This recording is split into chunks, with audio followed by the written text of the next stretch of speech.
Sumpah Pemuda, kami putra-putri Indonesia, berbangsa satu, bangsa Indonesia.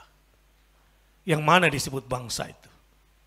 Kalau berbahasa, berbahasa satu, Indonesia. Bertanah air satu, tanah air Indonesia, jelas barangnya. Tapi berbangsa satu. Bangsa adalah sekumpulan suku. Suku dibentuk dari satu keluarga. Di keluarga ini, apa nilai yang dibangun? Sebutlah kata gotong royong misalnya. Kata gotong royong adalah salah satu cikal bakal tegaknya bangsa yang bernama Indonesia ini. Artinya kalau ada di Indonesia orang yang tidak suka bergotong royong, berarti bukan bangsa Indonesia. Apakah cukup kata gotong royong ini kita pakai untuk membangun sebuah bangsa yang besar dan panjang perjalanannya? Tentu kita bersyukur para pendiri bangsa ini menetapkan bahwa tujuan pendidikan nasional pun hari ini didasari dengan satu nilai yang paling penting. Bahwa tujuan pendidikan nasional adalah untuk membentuk manusia Indonesia yang beriman, bertakwa, dan berakhlak mulia. Jadi ukuran bangsa Indonesia itu pintar tidak dilihat dari nilai NEM sekolahnya, tidak dilihat dari IPK-nya, tapi bagaimana akhlak para pelajar, bagaimana akhlak para mahasiswa.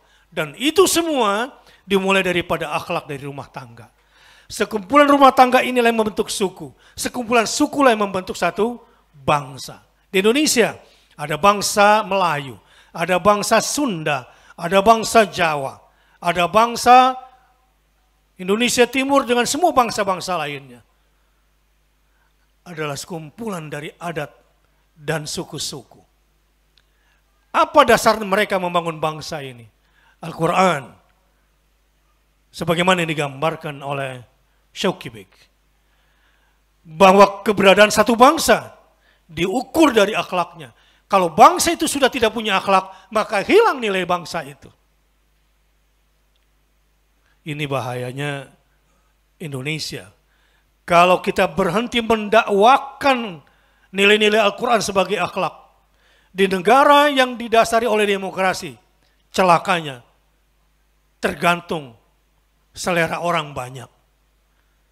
Jika yang masuk di anggota dewan kebanyakan orang kaya, nggak bisa jadi anggota dewan orang miskin.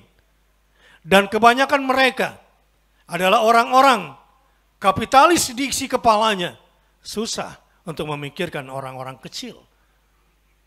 Jika mereka adalah orang-orang yang mayoritas pengen mengambil APBN dengan cara apapun, maka ini sudah korupsi dari sisi undang-undang dan perilaku. Apalagi sampai kepada perilaku korupsi, mengambil aset negara. Jika sebagian besar seperti ini akhlaknya, maka runtuhlah negara itu. Bukan cuma runtuh dari dalam, gampang orang luar menjajah. Hanya dengan membawa uang cash, dengan janji-janji hutang, padahal uang itu pun dijadikan sebagai alat pelicin sebentar untuk mengambil aset Indonesia yang banyak ini. Karenanya penting bagi kita untuk mempelajari surah Al-Balad. Allah bersumpah dengan 3 sumpah untuk menekankan laqad khalaqnal insana fi kabad. Sesungguhnya aku ciptakan manusia dalam keadaan susah payah. Maknanya adalah untuk menjadi manusia yang beradab dengan tingkatan akhlak yang paling tinggi. Wa innaka la'ala khuluqin azim. Kalau Anda ingin melihat di antara tokoh pemimpin Indonesia, siapakah di antara mereka yang paling agung? Jangan lihat dari jabatannya, lihat akhlak yang mengiringi jabatannya. Bagaimana akhlak seseorang, itulah ukuran ketokohan mereka. Bukan pada uangnya, bukan pada jabatannya, bukan kepada besarnya partainya, besarnya organisasinya, banyaknya pengikutnya atau followernya. Bukan itu tokoh. Ketokohan seseorang dilihat dari seberapa agung akhlak yang ada pada diri seseorang.